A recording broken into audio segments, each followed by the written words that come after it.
Hey everyone, we are here today with Tim Dougan, who is a very active broker in the RV park and campground space.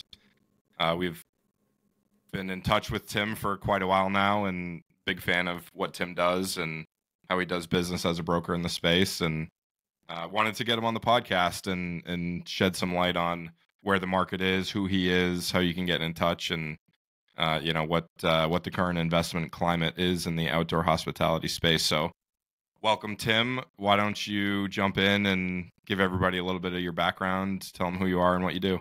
Yeah, of course. Well, first and foremost, thanks, Matt. I really appreciate it. It's definitely a great privilege to be included in this. And you Absolutely. guys have a pretty awesome audience, and everyone's super passionate about campgrounds and RV parks and just outdoor hospitality in general. So yeah, it's really cool to be here. As far as who I am and kind of how I got here, I am originally from Niagara Falls, Ontario, and I have been in the States for about 12 years now. I initially came over for a basketball scholarship at a small school in Virginia, and I'm definitely not any good, so don't let that idea get in your head. But I was good enough to be on the team, and from there, I ended up meeting my wife, who brought me to Colorado, and I got connected with her brother, who his name's Sammy Deeb, and he started our firm several years back, and he had been in my ear for several years saying, "Hey, you need to come work with me. You need to come work with me." And finally, I just got tired of him pestering me, and I was like, you know what? I'm going to give it a shot.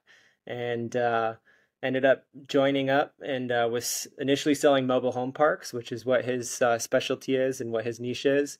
And I actually stumbled upon a couple campgrounds that were on my mobile home park list that I was working through, and I remembered all the fond memories I had growing up camping and going in RVs essentially across Canada, and realized that it was something that I wanted to explore further, and that there was a little bit of an underserved population there as far as specific RV and campground brokerages, and the rest is history.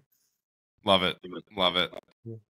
So I've been impressed by you really since we've gotten to know each other, Tim. And I say that because you come from a background not really in commercial real estate at all.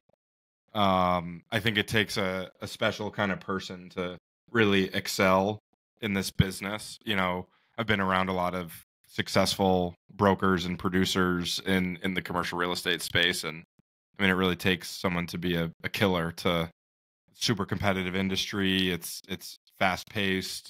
It's long hours. It's hard work, and it's quite frankly, it's amazing what you guys have built from honestly from scratch in a short amount of time. So I really want to hear from you. You've built this team. You're doing an incredible amount of volume in terms of the number of RV parks and campgrounds you're selling per year. What has been the key to getting to where you're at with the team and the production and doing it so quickly? Yeah, so first and foremost, I definitely would not be where I am today if it were not for the support of my wife. So I, as you mentioned, come from a background that has nothing to do with commercial real estate.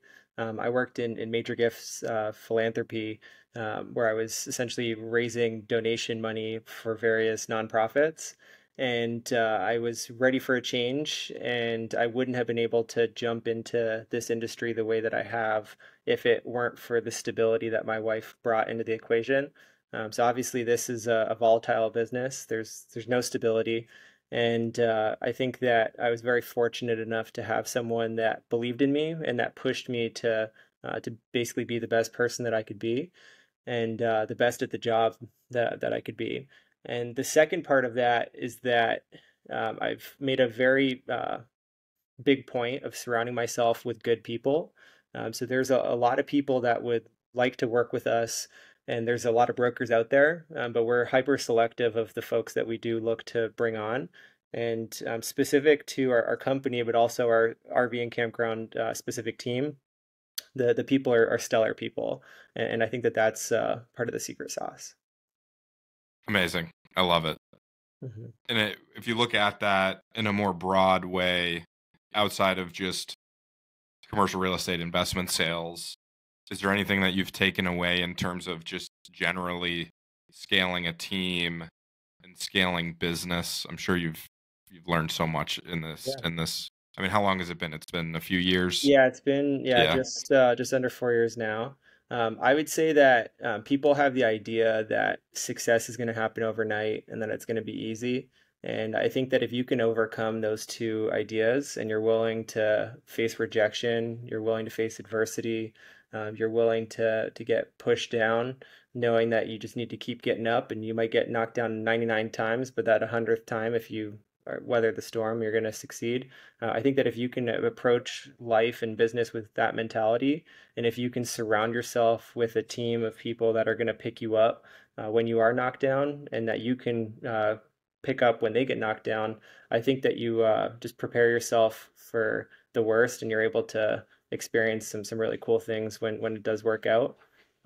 It's also important to remember too that success isn't linear, and just because one person might have success right away doesn't mean that the next person isn't going to have that same level of success down the line. So to compare yourself to other people, I feel like is a really toxic setback. And I think that you just need to remember that everyone's on their own path. And if you keep your head down and just grind, you're eventually going to break through to the other side and see some success. love that. So you started in mobile home parks. How long did you sell mobile home parks for? So I sold mobile home parks for maybe 6 months, maybe. Okay, and then went right into the Yeah. RV parks. Yeah. Nice, So I got cool, lucky in the sense that in the first 3 or 4 months of mobile home park sales, I did connect on a few. And I think that to your previous question of like what's allowed me to succeed, I think that part of that is luck because this industry, like if you don't sell, then you don't obviously make money and you can't stay in the industry. So I think that part of it is just survival. And was fortunate enough and lucky enough to get a couple quick closings, which nice. got me a longer runway. Right, I Yeah. love that. Yeah, that's a lesson I learned too. I've had some cold calling gigs throughout the years, and that's a lesson I took away is just reps and Yeah. making lots of calls creates luck. Yeah. And if you find yourself closing a sale early on, it's you're doing something right, but it's mostly luck, and the rest Yeah. of it's really a long game. So Exactly. it certainly resonates. So you've been at it in the campground space for, let's say, 3.5 years, Yeah. going on 3.5 years. I've always been impressed having conversations with you about deals and about, you know, going through P&Ls and kind of talking about operations and, okay, the seller operates it one way and I'm going to operate it another way. Like it, and you might just be totally, I don't think you are, but you might be totally faking me out. No. But like you, it just is clear that you know about the business. You've put the time in to understand how buyers and operators and sellers think. Like when I talk to you, I feel like I'm talking to somebody that's like run a campground for years. Is how long did it take you to get to that point? Yeah, so I did a very big deep dive into all things camping and RV. Um, and I knew relatively early on, as I mentioned, that I wanted to get away from mobile home parks and go into my own specific niche. And I would say that every single day I was focusing on learning at least one new thing with respect to the industry. I tried to connect with as many people as I possibly could to learn what they looked for on the buy side. So that way I could start to understand what they were the things that we're talking about, the different words they were using. So just picking up the lingo in itself, I would say that was probably like a 6 to 9 month process. Nice. And then at the same time, I was growing my network both on the buyer front and the seller front. So yeah, I would say between 6 to 9 months of hardcore dedication where I'm eating, sleeping, and breathing Yeah. RV parks and campgrounds. Were there any good resources you can point to? Like, did you get into like the Frank Rolfe RV Park University stuff or anything like that? No, so I have yet to participate in RV Park University, but honestly, there was a another broker in the space that I had connected through a mutual contact, and I just picked her brain and recognized that aside from her and the region that I was looking to get into, there was not too many folks that were doing it at that time. And it's obviously gotten way more saturated now, and there's a lot of people coming into the space. But I would say that it was mostly just from conversations with buyers and sellers and going and touring parks and yeah, really seeing things for myself. Nice. Yeah, it's amazing how much you travel. When I learned that, I mean, hats off to you, man. Thank you. Um, so you mentioned it's kind of a saturated space now. Yep. And I have to agree, like I'm not super active on the acquisitions front right now, but there's new brokers, there's only so many campgrounds and RV parks out there, especially ones that are 100 sites or more, or, whatever the kind of cutoff is for being investment grade or investment worthy. It's a small niche. You've obviously done a good job at grabbing some market share. What would you say separates you from other brokers in the space, and what has allowed you to really quickly grab that market share? Yeah, I think that there's a few different ways that I could answer that. I feel like inherently commercial real estate can be kind of cutthroat, and I feel like there's people that are really well, they do really well, and they see a lot of success with being cutthroat, and that's just not the kind of guy that I am. Like I will compete with you until I'm blue in the face, but there's very, I'd say, rigid lines of things that I won't do to stay true to myself and what I believe in. And I think that something that jumps out when you ask that question is that I don't view people as dollar signs, and I really focus on the relationships that I'm building with them. And I think a lot of that ties back to my professional history working in philanthropy, where essentially your whole goal is to build a relationship with someone. So I think that has translated really well into the brokerage space. And I would say that yeah, there's a lot of really good brokers out there. But I'd say that that's probably the biggest thing that is a difference for me is that I focus more so on the relationship. Yeah, I think that's super important. Mhm. What's the hardest part of selling campgrounds and RV parks? Ooh, so that's a good question.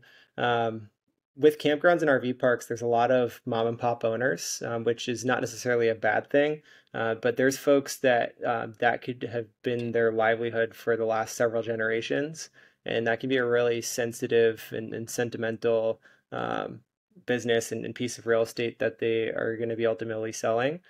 So I think that just navigating seller expectations in terms of value and like the value that they place on things, and aligning that with what the market will allow for, I think is probably the biggest challenge.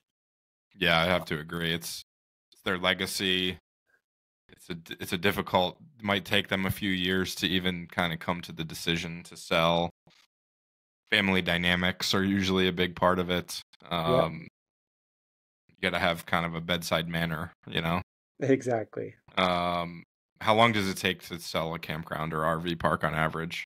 Yeah, so that there is going to fluctuate, I would say, pretty significantly depending on what kind of financing is going to be given. So if it's a seller finance transaction, I think that it's safe to say that those are going to happen at a quicker clip than if a Sure. bank's involved. And the reason being is that obviously when banks are involved, you're going to have various third parties that are going to need to vet the transaction before the bank will give the loan. So I would say that generally speaking, for a seller finance transaction, you're going to be looking at anywhere from a 45 to 75 day close.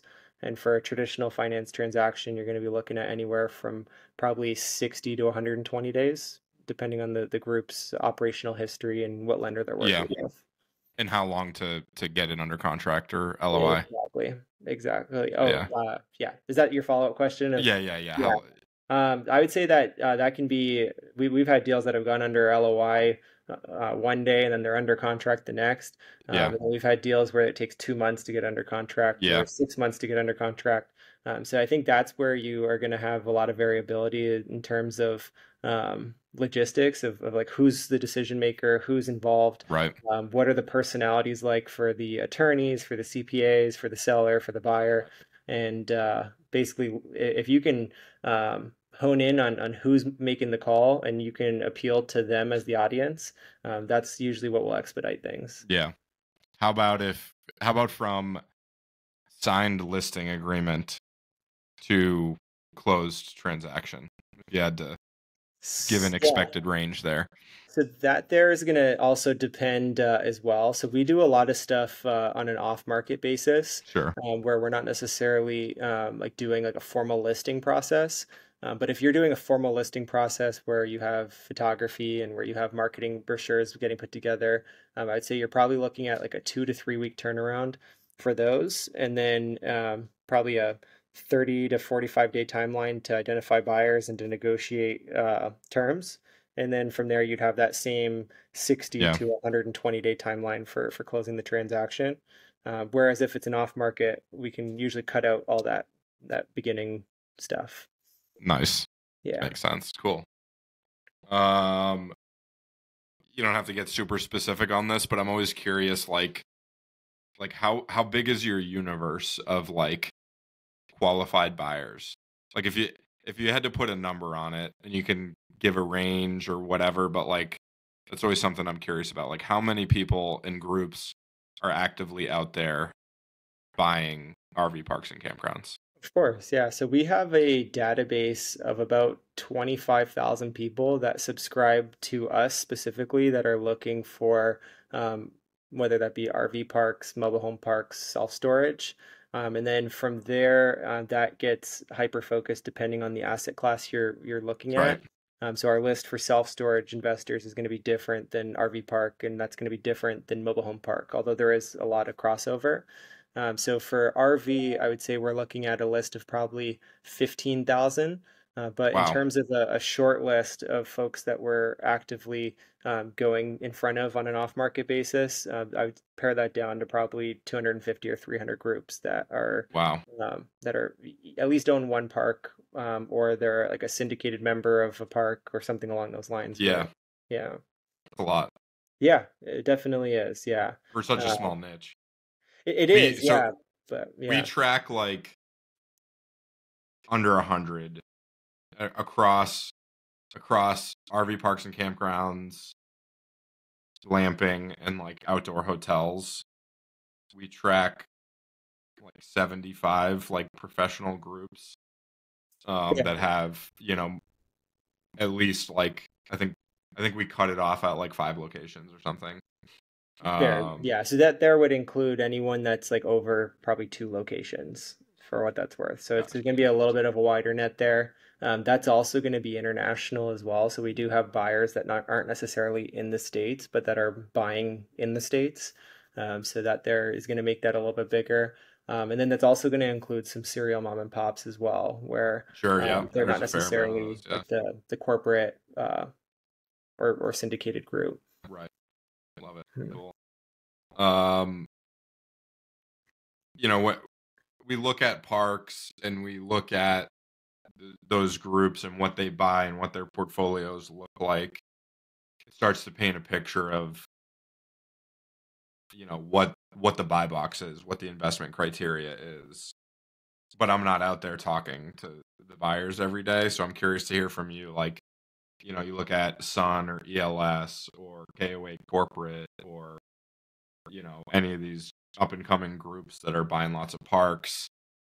Probably 100, 150 sites, and this is kind of a guess on my end. I want you to tell me where I'm wrong and tell me what you know, but 100, 150 sites, $500,000 in revenue, you know, maybe top 50 MSAs or within a few hours of a top 50 MSA. Like what does the market have an appetite for in terms of like what's transacting, what's easier to transact, what's harder to transact? What are you seeing out there? Yeah, I would say that you definitely hit the nail on the head where the larger the park and the larger the revenue, the larger the buyer base. I would say that there is going to be a large degree of variability there as well. Some groups are looking for like specific metrics, where others they don't care and they're looking for location, so that way they can tack on to other parks that they own locally. So there's no real hard and fast rule. But generally speaking, I would say that our niche of where we have the largest buyer base is going to be stuff that's going to be 50 sites or greater in, I would say, pretty much any part of the country, so long as the revenue is going to be at least a couple $100,000. Gotcha. Yeah. Interesting. What would you say are the hottest regions for investment? What are Yeah, you so seeing? that's an interesting question. So it depends on how you define like the hottest region. Like if you're talking about where things are trading with negative leverage and at low cap rates, that could be one definition. Sure. Or if you're looking at just where like I'm finding that most buyers are gravitating towards, like I'd say that's the other bucket. Let Lay them both on me. Okay, that sounds good. So I would say that along the west coast of the country and in the Mountain West, there's still some stuff that's trading like sub six caps, sub five caps, Wow. depending on the market. So that there, like it has to do with a lot of like destination parks and yeah, I yeah, I honestly don't understand how people are able to do that with other than like having like super low leverage or being cash buyers. Yeah. But for whatever reason, in those two particular spots, things are trading at a very aggressive clip. I would say that in terms of where like a lot of people are showing interest, historically that's always been in the southeast, and people will always probably look in the southeast just because you have the stability of folks that want to go to warmer weather from the colder weather Yeah. climates. I would say that we also have a lot of folks that are starting to look specifically for seasonal parks in the Midwest as well as in the Northeast.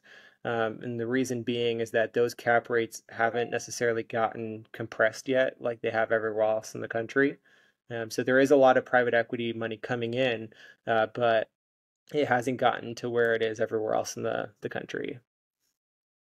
Makes sense. Yeah. So we established earlier that you've been at this in this niche for 3.5 years now. Uh, you've had your finger on the pulse, been studying the market. What have you noticed changing with the market over the last 3 years?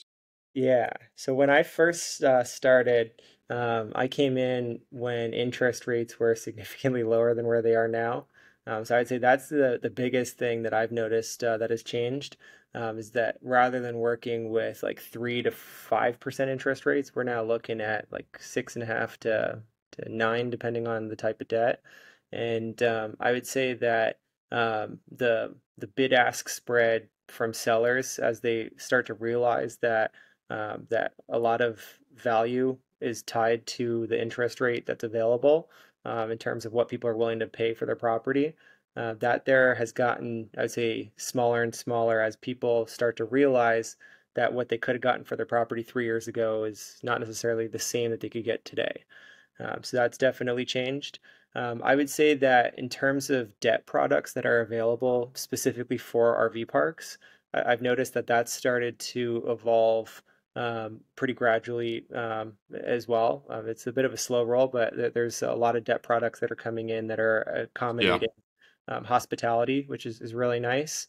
Um, and I've noticed that there's a lot more seller finance transactions right now as well. So that there's the big thing.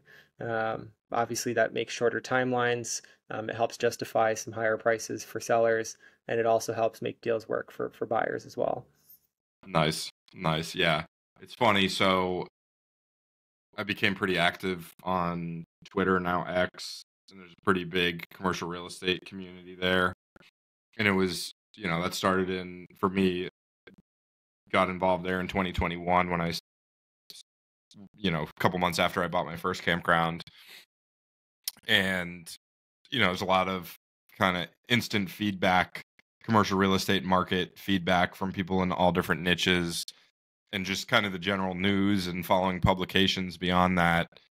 I want you to tell me if I'm off base here, but in 2021, 2022, 2023, a lot of people were reporting that the commercial real estate market just kind of ground to a halt in terms of financing dried up, interest rates went crazy, and transaction volume was just down. But I feel like that didn't really happen in the campground and RV park space. And I think that was partly because of some of the things you noted, also because of COVID. And there was just this huge interest in outdoor hospitality as kind of the new darling niche that was bulletproof and recession proof and all the things that aren't really true. But that all led to new players and buyers entering the market every day, despite what a mess the overall commercial real estate market was, and it being such a small niche. So we had this overwhelming demand for investment in the space with a pretty small supply. And then you also noted that the debt markets were familiarizing themselves with the product in terms of outdoor hospitality, RV parks, campgrounds, more lending options. So like what I experienced, which is mostly anecdotal, and I might have just been imagining it, but the overall commercial real estate market was in shambles, but there was pretty healthy activity in our little niche here because of all those things that we just talked about. Am I totally off base with that, or Yeah. am I?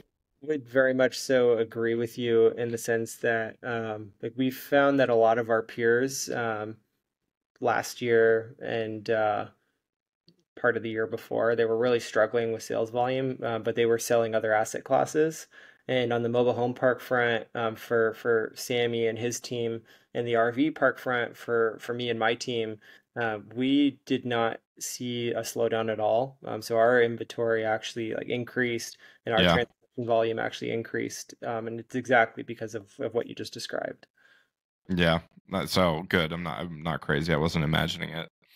We Yeah. get so many people, new buyers, people thinking about getting into the space that reach out off of social media and everything. I'm sure you have a lot of the same conversations that I have almost on a daily basis about, people just want to like pick your brain and get a feel for the market. And Yeah. honestly, I tell people like, don't do it unless you love it, like unless you're willing to do the dirtiest job and like, because you might not be able to find anybody to run it. Everything might go wrong. You might have to move in on site and clean toilets and run the honey wagon and do all these things. And I think there's this mentality that it is commercial real estate, and I totally try to dissuade people of that idea that this is an operating business. It's a hospitality business. Your job is to make people happy. Yeah. And like, I have this conversation all the time that a real estate investor will say maybe come from mobile home parks to RV parks, and what they can't wrap their head around is that it's actually really hard to move a mobile home. It's expensive. It's a whole life thing to try and go find another mobile home lot. Like that disrupts somebody's life. It might cost them $10,000. Yeah. You know, it costs you nothing and takes you an hour to move an RV. And so people say, "Oh, that's not for me." And I think just it's so funny to like I talk to those people. I'm like, "You just don't get it." Yeah. Like, yeah, they can leave anytime they want. Your job is to make them want to stay.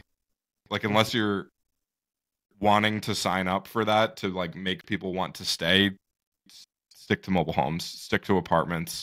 It's not, it's a labor of love. People see 10 caps and they, their eyes light up with dollar signs and they think it's going to be easy money, and it's like, no, like you really have to bust your ass to achieve that 10 cap, and like you got to work really hard.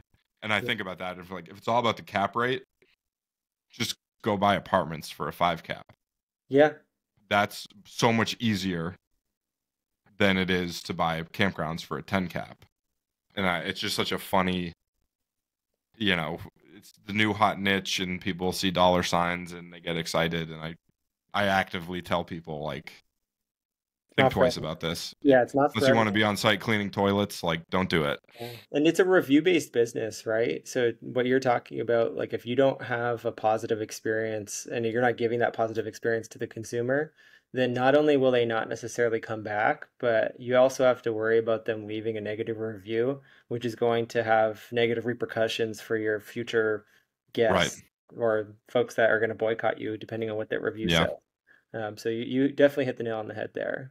Yeah. So we've talked a lot about RV parks and campgrounds. Um, those are really two just kind of subsets of the overall outdoor hospitality. Have you branched out into like glamping or more lodging based properties, park model resorts? Have you done any of that? So we have definitely dipped our toes in a couple, and we have a couple offerings that are going to be coming available here soon. But that is actually where we're going to be growing into next. So right now, we're hiring actively to fill out a hotel and just general hospitality team Oh that wow, will focus on glamping and that will focus on outdoor hotels, so on and so forth. Yes, that's actually where we're going, and we recognize that there's an opportunity there that we think will have some nice synergies for the RV and nice. camping business. And yeah, we're excited for the team to continue to grow in that way. Love that. Yeah. Might have to polish my resume up a little bit for that. That sounds awesome. Um, so what's we're we usually try to keep it to around 30 minutes here, so we're at that mark. Want to give you an opportunity to tell people how to get in touch with you, and actually before that, you kind of touched on what's next a little bit there. Anything else on the horizon for you and for MHP Brokerage? So for me, I would say that that's going to be the I'd say number one priority right now is growing out that general hospitality team that's going to start tackling some glamping and some hotels. Our RV team, we've grown it to 5 people. We do have space that we're going to be looking to fill as well. We're probably Nice. going to look to bring on 2 to 3 more folks for that. And then as a company, we just brought on a self-storage arm, and we've actually grown that team very quickly. So Wow. we have about 10 people on that team right now. I am not directly affiliated with that at all, for that matter. But it is exciting to watch us grow into other asset classes.